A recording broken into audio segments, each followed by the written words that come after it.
Right, so welcome to Music Maps. We are now on YouTube. Just want to tell you all, you can now find us on YouTube if you watch on there. All our podcasts going up now on to YouTube. We've got all the usual ways, as always, to listen, to like, review, leave us a subscribe, or however you like to do these things. So we've got a topic today, Stevie Nicks.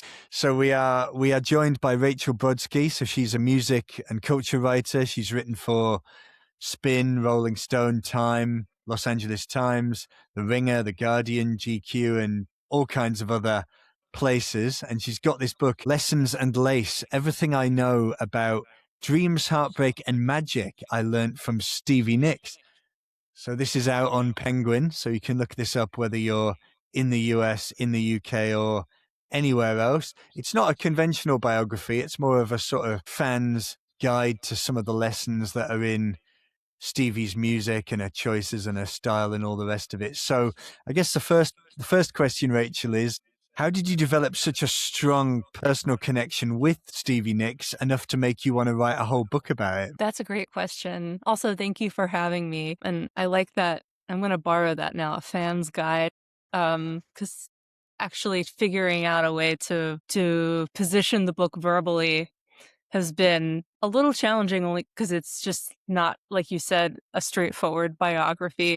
I mean, I've always been a huge Fleetwood Mac and Stevie Nicks fan from my earliest music memories, mostly through my dad listening to their songs, mostly Fleetwood Mac, because he was more of a Fleetwood Mac guy, in the car. And that's kind of where my first musical memories of her really show up. And my dad kind of introducing me to like the lore behind the band.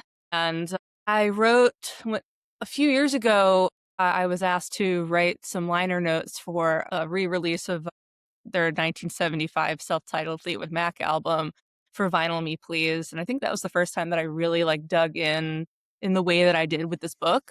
Felt like prepared to take on a book like this about Stevie in particular. The editor that I ended up working with, she reached out to me in early 2025 and said that her imprint, Harmony Books, was looking to do, like she called it, a prescriptive biography of Stevie Nicks that would include illustrations and be kind of like an art piece as well as a written through biography, but that is going to be a little different. She explained to me like that they wanted to position her life through Stevie Nicks's life lessons, because today Stevie is like a fountain of wisdom for younger music, like artist generations, and for fans. And like every interview she does today and probably for the last 20 to 30 years has just been like, wow, like such wisdom, like quotes you just want to like stitch into a pillow and hold on to forever. And like you could build out like a calendar or something with different Stevie Nicks quotes just for your daily inspiration. So I was very fortunate that I was approached directly for this opportunity. It was a very easy yes. Like I just kind of jumped on it and was like, I don't know if they're talking to anyone else, but if they are, like they're going to pick me, which is kind of how I operate when something like crosses my path that I could just be completely obsessed with. I just took this kind of idea and like ran with it, and we went back and forth a bit, and I submitted like ideas for like a chapter breakdown. And instead of like listing like chapter 1, chapter 2, I kind of framed it like lesson 1, lesson 2, lesson 3, kind of like here's an outline for like lessons to live by. But as I wrote the book, I think I really began to discover in a kismet way all the ways that I, as a person, related heavily to Stevie Nicks as a person. And I think that made it much easier to write, because I wasn't getting the opportunity to actually sit down with her, but I had like 50 years of interviews archived just through my research. And she's been very generous with interviews through so many decades that I just completely immersed myself in just like a pool of her words. There have been books in a similar kind of format about the likes of Taylor Swift that kind of take this approach where it's not a straight biography. It kind of comes in at a slightly different angle. So I don't think this is hopefully to a listener, this is not a completely new idea being thrown at them. I just wanted to ask, so Stevie Nicks, born in Phoenix, Arizona. I think she ended up living in Arizona again later in life. So what did you find out about her early life? Her family moved around a lot because her father was kind of a high up executive and was always changing offices. And so she's born in Phoenix, but her family lived briefly in Los Angeles. They lived briefly in Chicago. They lived briefly in Albuquerque, El Paso, Salt Lake City. By the time she was like mid high school, like she was in Menlo Park, like the Bay Area of California. And that's where she met Lindsay Buckingham. And they didn't really start to actually creatively connect until they were both in college. But the seeds of her early musical life with him were kind of planted in Menlo Park. And I think at some point with her family ended up back in Los Angeles. It's so all over the place. And even when they were moving around, she would go back to Arizona to spend time with her grandmother, her mother's mother. So she was just all over the place. And I think that's kind of partially how she became like, she had a very rich inner world, and she spent a lot of time like alone. And also partially because her mother was not nervous exactly, but like she kind of was happier when Stevie was at home. Like she was a cautious person, her mother. And so Stevie, I think like that led Stevie to just spend a lot of time like by herself with her books and her music and her later on her guitar, and just like create this world for herself. And also moving around, I'm sure it will definitely do that. Like you're just always having to start from square one. Yeah, I find it interesting that I think her grandfather on her dad's side was a country and western singer and would take her to saloons in Arizona when he would play shows and things. So I'm guessing that's probably one of her first entries into music. Absolutely. What kind of music might a young Stevie Nicks have been into? Yeah, what came up the most in my research was the Everly Brothers, and she was a huge Everly Brothers fan. And like a lot of the pop and like Motown, that the period appropriate like pop and Motown that you'd hear around that time. A lot of like girl groups of the 60s. But the Everly Brothers is really what comes up for me the most that I recall reading about. Buddy Holly. I wonder who she saw in these Arizona saloons playing shows. That would be Yeah, well, it's something that her mom actually wasn't thrilled about, and because her grandfather, those places were quite rough back in the day. Yeah, she was like a little kid, like 4, I think. And her grandfather, AJ Nicks, was like, you like when you read about her talking about it, it kind of sounds like, well, he had the talent, but not necessarily the focus to take his career beyond those saloons. But at the time, he's like seeing his talented granddaughter and kind of wants to like create a little like double act. Like, I'm going to take my granddaughter on the road. It'll be so cute. Everyone will like want to come and see us. It's like, it's not something you see every day. And I think like her parents put a stop to that before it could really take off, because Barbara Nicks was like, that's not happening. You're not taking my daughter out of state to like perform in a bunch of saloons and bars and stuff. And so the family, they kind of fell out with Stevie's grandfather briefly because he was so displeased that his, I guess, plan wasn't going to happen. And it just, without knowing the real internal like details, he was not happy, and it kind of caused a bit of a rift in the family. Born Stephanie Nicks, how did she become known as Stevie? Is this from childhood or does this become later? Yeah, so Stevie got her nickname after mispronouncing Stephanie as TD as a little girl.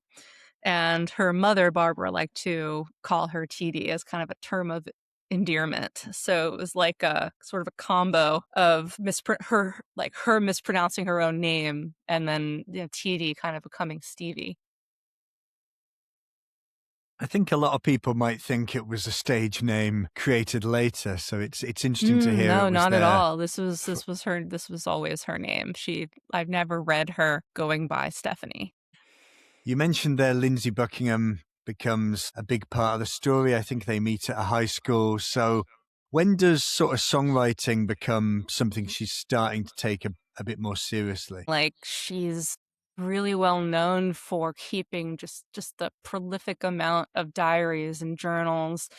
And it's kind of ironic that she hasn't released like a definitive memoir or biography of herself, but she's always said, oh, like you basically like, oh, you guys couldn't handle the stories I have, and more people need to pass away before I can tell the stories. But she's always been a writer, I think, at heart. And then when she was 16, for her birthday, and this was a little bit contested. I read some accounts that said when she was 15 she received her first guitar, or when she was 16 she received her first guitar, and she was gifted a guitar for her birthday. She asked her parents, but she was taking guitar lessons from a Spanish guitar teacher, and she got her first little Goya guitar. And then I think when she started playing, it's when she kind of like put the writing together with the music. So there's an account of her writing her first love/breakup song. I've loved and I'm lost and I'm sad but not blue, I think it was, when she was about 16. And that is so thematically in line with the kinds of songs that she would write later. Yeah. And some of the songs that she would write become the most famous for writing these now iconic like breakup songs. But yeah, when it definitely started, I think, as a songwriter when she was still a teenager, around 16. I was intrigued to hear that she met Lindsay Buckingham at a Young Life religious meeting. Yeah. Whatever that involves. That just sounds like, I just took that as like kind of in context with the time, right? Like it's the 60s, and what do young kids do before they leave home in the 60s? I mean, what's a way for them to hang out that their parents will be okay with? It's quite a quick kind of trajectory here, though, from when they start to play together in a band before Fleetwood Mac. I think the band's called Fritz, and then they end up as a duo for a while. It sounds like, from what I can tell, that she had quite a theatrical stage presence from early. What do you think some of the other band members and things in this era might have made of that? Yeah, I mean, they weren't in love with it. They were a little like, what are you doing? This is weird. I mean, it's not like there wasn't a precedent. I mean, she has talked about taking performance inspiration from figures like Grace Slick and the way she moved on stage, and Janis Joplin. So she kind of, I think, took some inspiration from front women and female singers that she admired, and then kind of did her own spin on it. But it wasn't like her performance style was especially well received from the band members of Fritz. They were not sure what to do with it, and they felt like she was kind of trying to be. It was like they found it over the top. They felt like you're kind of taking the attention away from us. This is weird. And again, I think you have to kind of take it in context with the time. I mean, there were only a few women in music, period.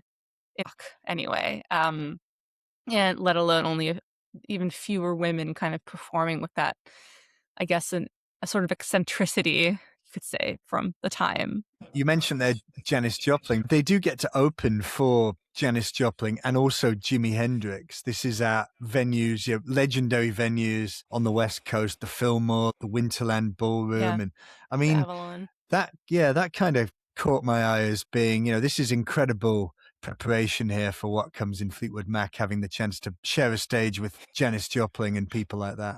I mean, San Francisco and its contributions to rock music and pop culture overall is completely legendary. If you make it big in San Francisco, then you might feel compelled to move down in California to Los Angeles, which was in the late 60s and the 70s, like the place you wanted to be if you wanted to make a real commercial good. Like if you wanted this to be your career and get songs on the radio, like that was the industry. And it was sort of it was like a San Francisco and its art scene, its music scene it didn't really look kindly on Los Angeles. They kind of saw Los Angeles as like plastic and over commercialized, and that's where the art goes to die. And you're like, no one was saying sell out, but it's like you're a sellout if you go down to LA and like try to make it big and get your songs on the radio and so on and so forth. But Fritz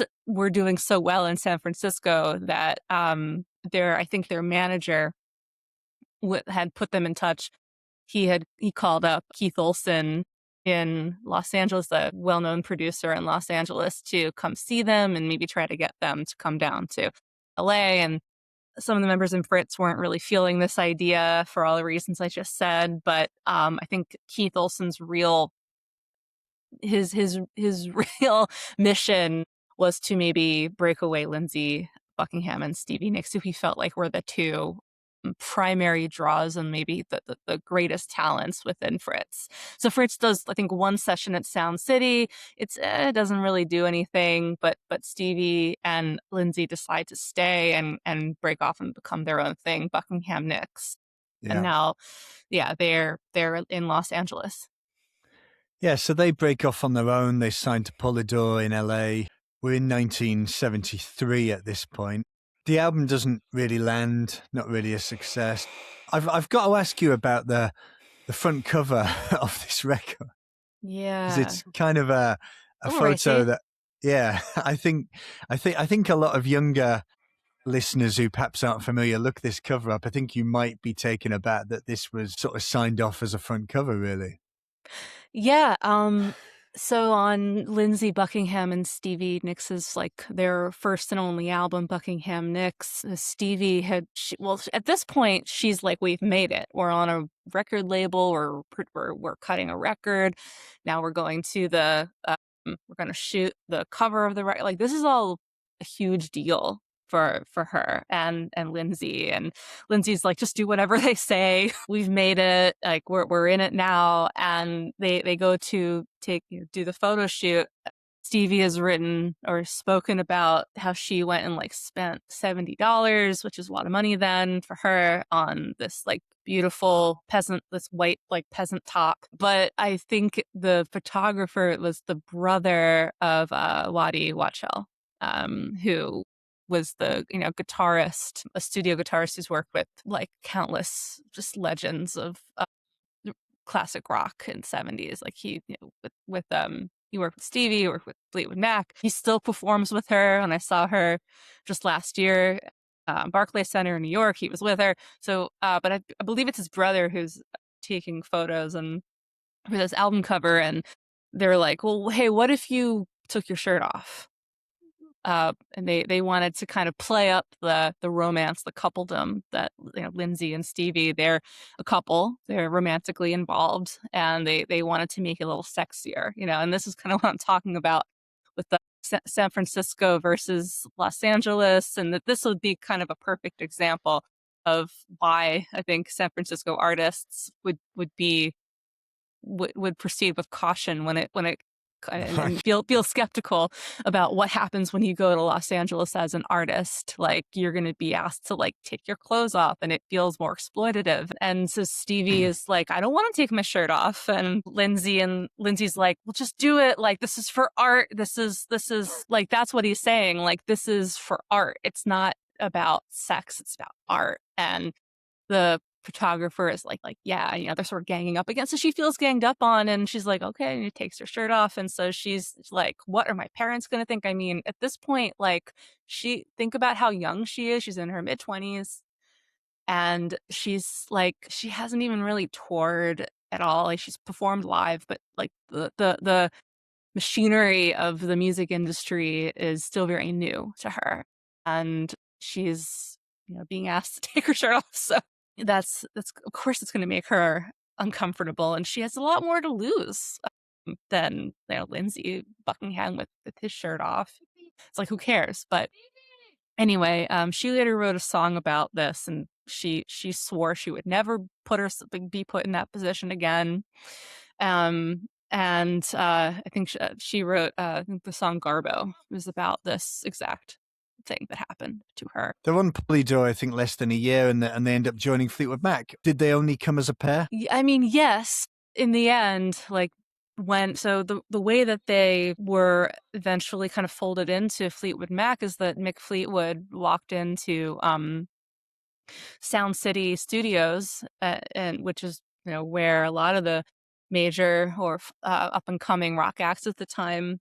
So they've relocated to LA. They've relocated. Fleetwood Mac has officially relocated to LA, and it's kind of like a rebrand for them, because they've really been cycling through members at this point, maybe 10 years into their career. Mick Fleetwood is in Sound City. He meets Keith Olsen, and he hears the song "Frozen Love," that Buckingham Nicks song, and by this point, Buckingham Nicks have been dropped from Polydor. Their album didn't perform especially well. They're kind of back at square one. And after hearing Frozen Love, he's like, oh, this is like, I really like this. And Keith Olsen kind of is talking them up. And they're looking for a new guitar player. And so Mick Fleetwood was like, well, who's this Lindsay Buckingham person? And maybe we can talk to him about joining the band. And Keith Olsen was like, well, if you get Lindsay, you also have to take Stevie, because they're kind of a package deal. So it's really thanks to Keith Olsen that the two of them were both brought in to Fleetwood Mac. And it was like, this is going to work. Like, we already have a female singer, and that was, of course, Christine McVie, who had already joined Fleetwood Mac. She was brought in with her then husband, John McVie. Lindsay and Stevie were just like not getting the same LA experience. Like, Stevie would go off to work, and she'd bus tables and clean houses and all these odd jobs, and she was the one kind of bringing in the money, while Stevie just kind of got to be in Sound City Studios and matriculate among stars and put himself forward, promote himself among the scene as a guitarist for hire. So it's a bit uneven. And this is kind of what I tried to really write through and show in the book, was just not only it's not like they were really on the same playing level. People had to kind of push for her when she wasn't in a position to push for herself yet. Mm-hmm. And then when you read through the book, I try to show how she kind of gets out from under Lindsay's shadow as she becomes this primary draw in Fleetwood Mac, and then is really able to kind of find that confidence to in the industry to move into her own place. Yeah, it's kind of a strange point for Fleetwood Mac at this point. It's a big transition, and it feels like they kind of need them as much as Stevie and Lindsay need this big break that they're kind of looking for too. Right? Yeah, very much so. I mean, like I said earlier, Fleetwood Mac has been around already for since I think 1967, and they start out as this kind of blues rock band, and they had some success, I think, marginally in the US, more in the UK. And I mean, they did have a series of very talented people kind of moving through the band, but by 1974 they're in a rut. They, like I said, they needed a new guitarist, and that's kind of where Lindsay Buckingham comes into the picture. They're Mick Fleetwood is interesting because I think he's through the entirety of the band's history, he's always looking for a way to keep this thing going.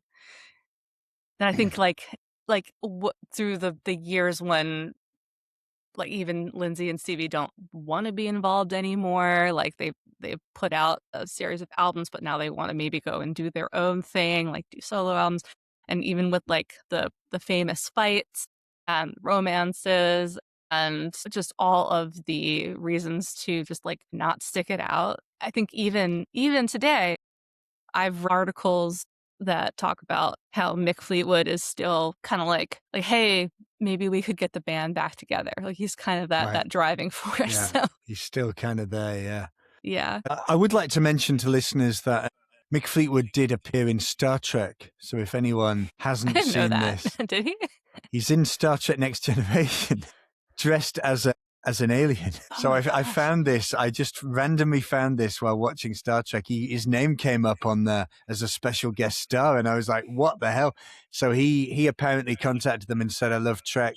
any chance I could be in it. And they gave him a little role to play just dressed as an alien. So he is in Star Trek, which is a cool little link, I think. That's completely an aside. I just wanted to mention it. How important is the presence of Christine McVie with Stevie joining Fleetwood Mac?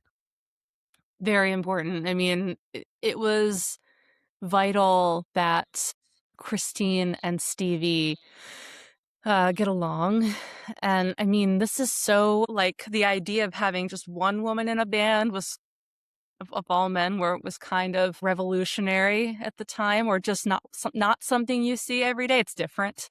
But to have two women in a band, like what, like, can you believe it? And like just the sort of societal feeling of like pitting women against each other, and are they going to feel like it's like it's just a very male driven idea of what female relationships can be or how they are. Like, are they going to be threatened by one another? No, happily, Stevie and Christine's friendship was such a solid entity throughout the entirety of the band. Like, much later in the band's history, when like I said, they were all off doing their own thing, their friendship really never wavered. That's the relationship that endures through the whole thing, isn't it? Christine and Stevie. Yeah. And it just like completely cuts off at the legs. Any, I don't know, journalist or like just cliche questions that kind of come up at that time, like, oh, are these two women going to be okay with each other? They just immediately circumvent it. And Stevie and Christine even sort of strategized amongst themselves, like, how are we going to stand out in the positive way and kind of like be our own entities and like make impressions when we're in rooms full of men. And that's where the chapter title in my book comes, float in like goddesses. And that was like something that Stevie said to Christine, like, we need to float in like goddesses when we're walking into rooms with like all men. And so they were communicative amongst each other as to how to like survive, but also thrive in such a male-dominated space. Yeah, I mean, two fantastic contributions to music, really, when you look at each of them individually. We do have an episode in our archive all about Christine McVie, so look that up if you want to hear a bit more about her. The first album that they're a part of is a success, and Rhiannon becomes a hit, but it's the second album, Rumours, that propels them into the stratosphere. So give us a life lesson that you learned from the Rumours album. It's a great. Well, this may not really appear in the book, but something that was really fascinating to me is like, I mean, if you know anything about Rumors, you know that the lore is almost more famous than the music, or it's as famous as the music that came out of it. I mean, it's a no skips album to start, but Lindsay and Stevie's relationship is like it's if it's not over at this point, it's like barely standing. I mean, they were about to break up even before they joined Fleetwood Mac, but they kind of decided to give it another go romantically as they joined Fleetwood Mac, because they keep at like top of mind. They could kind of see like the forest through the trees, like by going through this, like by joining this band. This is more important than our feelings. Like, we have a mission that we're on, and the mission is the most important thing. And I think that just by like creating Rumor, and Lindsay and Stevie aren't the only ones who are going through it at this point. I mean, Mick Fleetwood's having marital issues with his wife, which had been, that had been going on for a long time. And Christine McVie and John McVie are no longer together, and so there's just so much turmoil within all this whole group, and they throw a bunch of drugs into it. And success of the 1975 album with Rhiannon on it, like I think that the way that they were able to just work through all of this and just kind of have both things be true at the same time, like we're all in this giant emotional tangle, and yet that we have to kind of see it through, because we haven't really reached our end goal yet. And it's certainly not for everybody. as a lesson, but for me, like I kind of admired the seeing the forest through the trees element of what this group were doing, and certainly on Stevie's end, she could have just walked away and like this is too much. I can't do this. I've let this one romantic relationship just completely overtake everything, and I'm done. I'm going to go try to make it as a solo. She could have done that. Instead, I think they all realized in the end, like what they had together was maybe more important than just any one of them. Yeah, it's kind of what gives the record its power. The fact that I think almost all the songs are based around interband relationships or on some level. Dreams is one of Stevie's big songs from Rumours. Lindsay's big song on this, Go Your Own Way, is obviously about her. How do they find playing on each other's songs that are very, very clearly about each other? Yeah, I mean, I don't think they were necessarily like about it.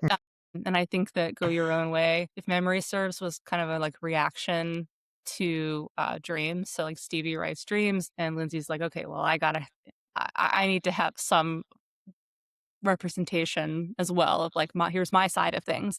But yeah, I'm sure they weren't like thrilled, but again, it's like the forest through the trees metaphor that I keep returning to. Like even when they emotionally were really unhappy and like at odds with each other, it's like they knew what they had, and they would still like bounce ideas off of one another. The way that they worked was that like Stevie would write lyrics, and then she would like bring those lyrics to Lindsay, and like she'd have like kind of a guitar demo backing them, and then Lindsay would usually be the one to like really produce it and like flesh it out. Yeah, but at this point, like they have massive issues with with one another. But they're like, well, this is still a good song. Yeah, exactly. Yeah, I mean, like I see a future you're in going to be this. singing it for the Yeah, next 50 years, so you'd better yeah, and you better they not. didn't know that. Yeah.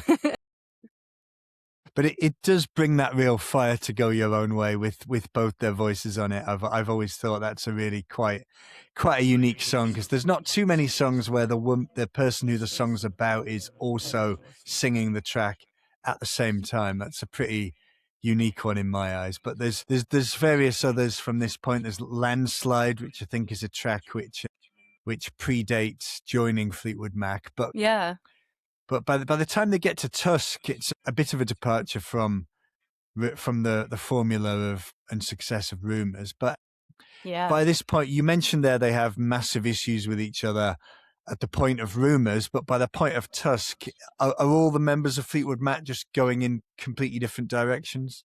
Yes, and I think you can hear that across Tusk. And Yeah. Tusk is now, I think, considered this a classic. I love Tusk, and it has a lot of fans.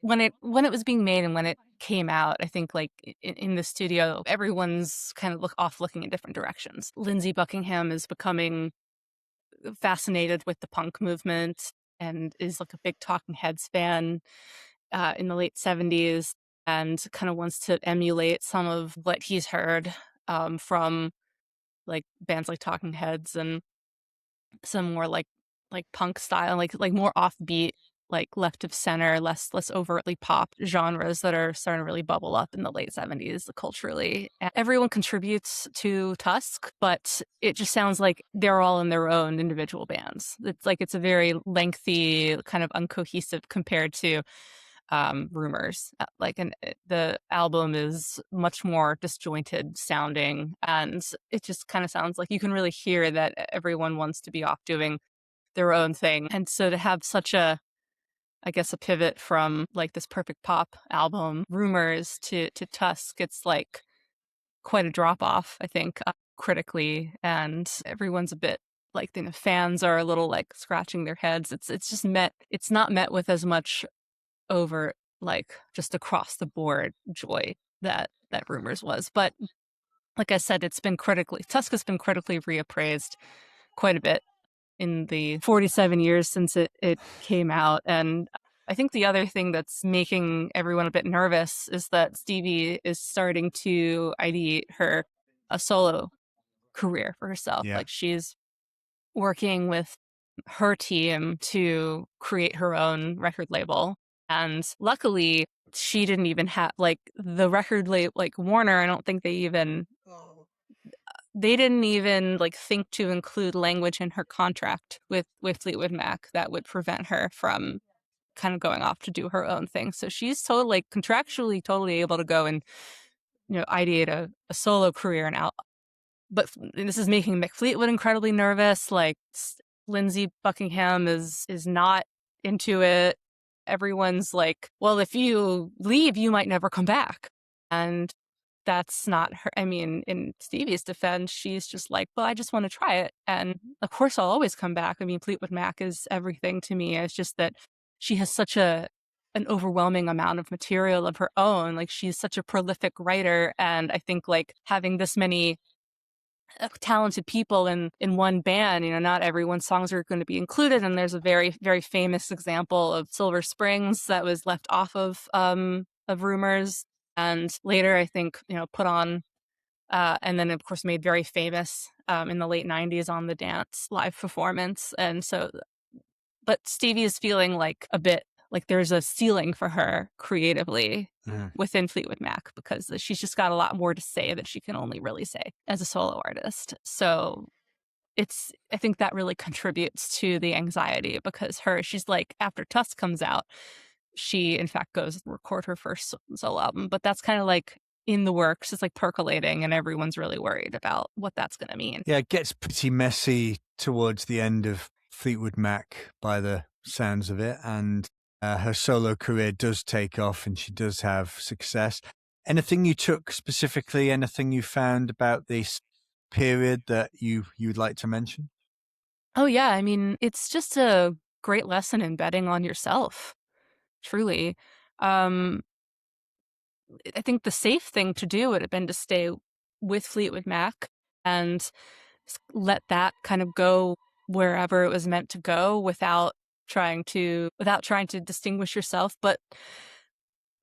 And I think I also wrote in the book that at this time, like in the late 70s, early 80s, like going off and being a solo artist at this time was after the success of a big band. It's like, it's so normalized today. It's something that so many pop artists do. It's almost like you're just waiting for like Harry Styles to break off from One Direction and be his own pop star. But like you can see it coming now. But back then, it was just much less normalized and just a much greater risk for Stevie and her career. And I think also like critically, she was not as beloved and appraised as being this just titanic songwriter. One, because she had to share a lot of that stage with the other members of Fleetwood Mac. All of them were terrific songwriters. But like I was saying, she had so much more to say. And I think by going to be a solo artist and really define her voice and her space and what she wanted to do, was like it just like proved so much. One, that she could kind of be her own thing without Lindsay Buckingham and without the engine of Fleetwood Mac, but also that she had a distinct point of view that could like sustain a rock and pop like album and career. And I think just like getting the respect and admiration of someone like Tom Petty was pretty massive just in her path to achieving those things, because Tom Petty was like, he kind of saw Fleetwood Mac and her as in the beginning as like shiny pop artists, like not like the gritty, kind of more punk leaning Heartbreakers material. Like they're like muddier and more down to earth. She wanted to join the Heartbreakers at one point. Yeah. It's on the documentary, yeah.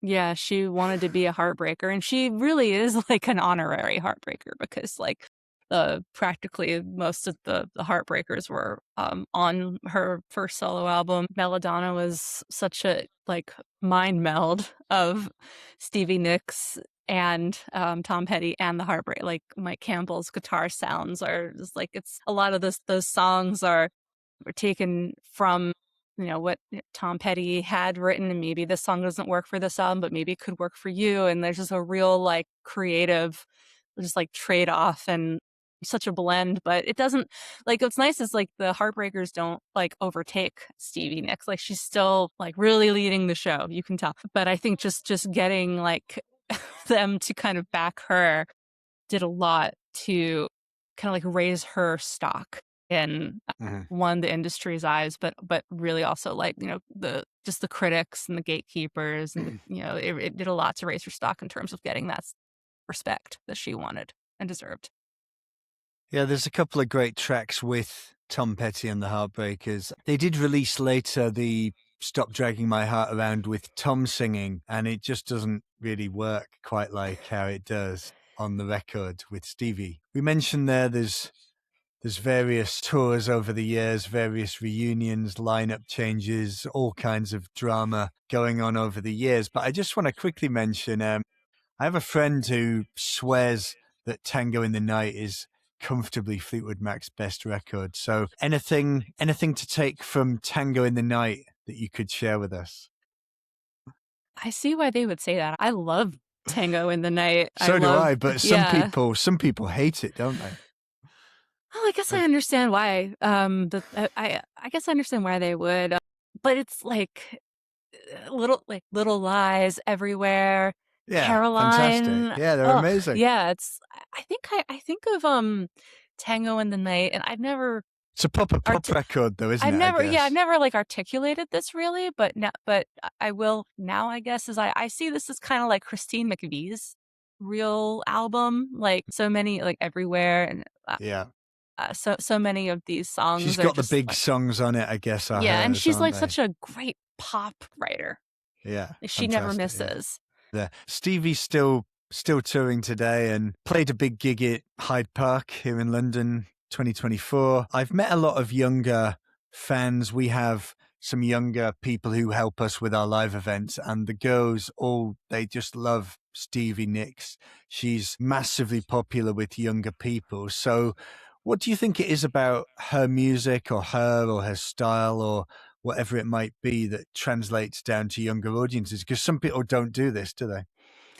No, it's a lot of things. It's not just one thing. I mean, one, Stevie has always been very good. And this sounds like some kind of strategic, like she's just, plotting behind her, by the fire. Like, how do I maintain relevancy? Like, that's not what I mean. But she has aligned herself, I think, with a lot of very like next gen successful singer-songwriters who grew up listening to her and admire her and have based a lot of their songwriting on her. Like in the 90s, Stevie was in conversation, like in places like Spin, an interview magazine, with like Courtney Love from Hole and Sarah McLachlan and Sheryl Crow. So you had a lot of these like then up and coming artists calling her out, like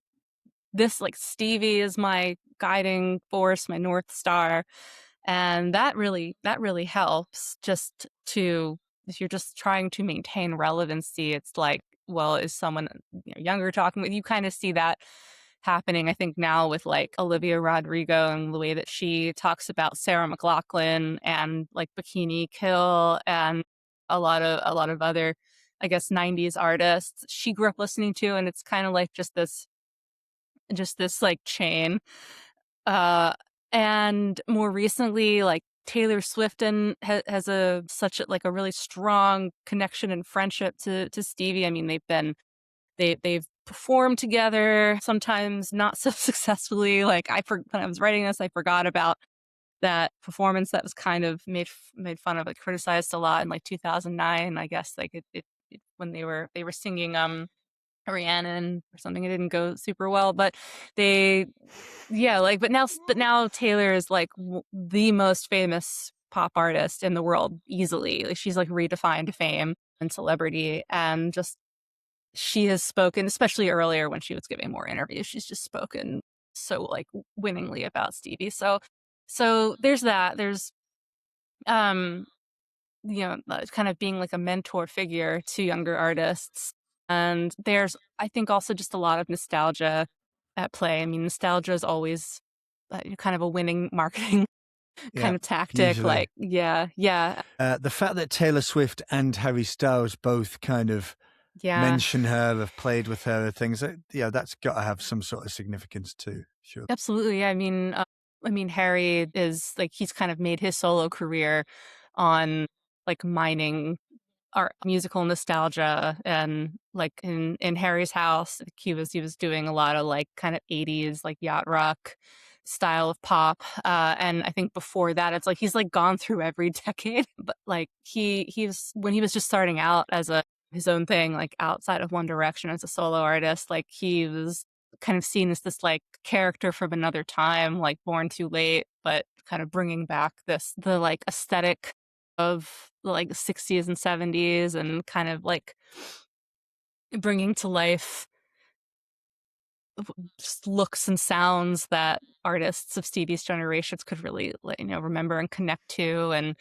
And anyhow, like more recently, he's kind of like taken us back to the dance floor and like New York, like 2000s, 2010s LCD sound system. So he's kind of like, a lot of these artists I'm talking about are from more contemporary times, are they're very active. They're very actively kind of like mining, nostalgia and like building upon it in their own, pop sensibilities. But yeah, Harry Sure. and Taylor have absolutely, been very successful with that. As has Haim sisters. I mean, when the Haim sisters were first coming out, like Yeah. people compared their sound to Fleetwood Mac almost immediately. Like a Fleetwood Mac kind of formed with like R&B. That's the story of Stevie Nicks, Fleetwood Mac. Very lucky to have Rachel here telling us all about that. At the end of each episode, we each recommend something we like. It can be anything we want. It can be something you've liked for a long time. Or I think Rachel has a recent discovery for us. So what would you like to recommend? Sure. Well, I finally have gotten around to watching Daisy Jones and the Six, and I'm concurrently reading the book that it's Yeah. based on. I got a note the other day from my publishers at Random House saying that, oh, Taylor Jenkins Reid has requested a copy of Lessons in Lace. And I was just like, oh my God, I guess I better read / watch Daisy Jones and the Six. And I've been putting it off a little bit because I don't think I realized how it really is its own story. I mean, it's Daisy Jones and the Six. It's kind of based on the story of Fleetwood Mac, but there are so many differences that it really just is its own thing. So for a listener that doesn't know, Mm-hmm. this is a fictional book about a band, isn't it? Yeah, it's like historical fiction. There's a fictional rock group who joins with a singer, Daisy Jones, in LA, and they like by joining together, becoming Daisy Jones and the Six, they reach this like stratospheric level of rock success. And it's very like heavily set in LA in the 60s and 70s, and very like on the Sunset Strip and all the clubs like the Whiskey A Go-Go and the Troubadour, and quite effective and kind of making you feel like you're in that time. Like I feel like they just get the songwriting. I've seen few shows that or movies that like really dial into a songwriting process, and it just like have it as even as someone who's not a songwriter, I've spoken to enough songwriters to kind of get a sense of what the myriad processes can be. And I just feel like the show really gets it right as far as like what different creative processes can look like. Billy Dunn, one of the characters who kind of represents Lindsay Buckingham, like he's a little bit based on him, but not entirely. And Daisy Jones, who kind of is like a Stevie Nicks archetype, and how they like have vastly different styles, but they come together and like make themselves better.